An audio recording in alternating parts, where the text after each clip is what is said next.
Today I want to share with you a great new recipe. It is coconut almond chicken. And you bake it, and to get started what you're going to need is a big bowl like this to put all the ingredients in. And we start off with a can of coconut milk, and you want the organic one. You don't want light. The light has too much water in it. It's a little bit too thin. This is thicker. So you take 1 can, pour it into the mixing bowl. Then we're going to go a half a cup of shredded coconut. And again, you can get this from Whole Foods or other type of health food stores. It's in a bin. It's pretty cheap. Then we're going to take almond meal, and all this is ground up almonds. It looks like a flour, but there is no flour in it. There's no grains or anything like that. It's just ground up almond. Take a half a cup of that, pour it in as well.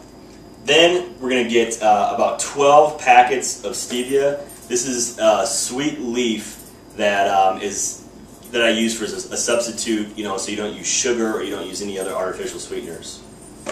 Then we're going to take organic raw honey, and I usually do about 2 to 3 tablespoons. A couple circles in the bowl will work. Add a little bit of sweetness to it as well. Then we're going to take cinnamon and probably 5 to 6 shakes around the bowl, stir it in, and we're good to go.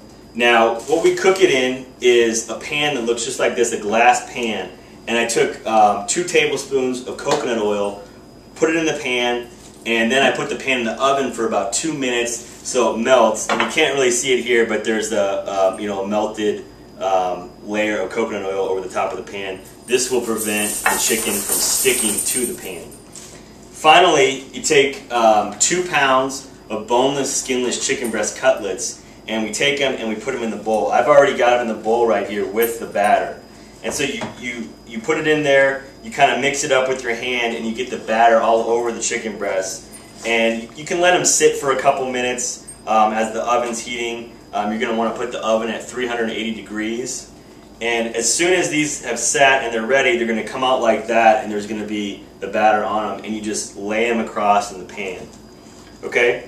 So after you take all the 2 pounds of chicken breast cutlets and you lay it in the pan, you're ready to go, and you just put them in the pan or put them in the oven to cook, and you're going to cook them for 30 minutes with foil over the top.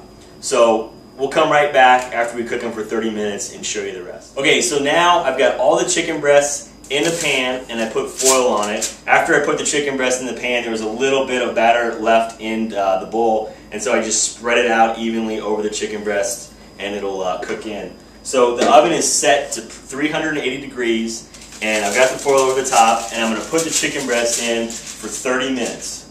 So just throw them in and set your timer for 30 minutes, and we'll be back and show you what we do next. Alright, so the chicken has been in the oven for about 35 minutes, a little longer than 30, and what we're going to do is we're going to take it out, and we just need to flip them, and then we're going to take the foil off, and we're going to cook it for about another 40 minutes without any foil on it. So it's going pretty good. We've actually got 2 pans in here. So we'll take them out, foil off, and we just got to flip all the chicken breasts. Let's get the other side.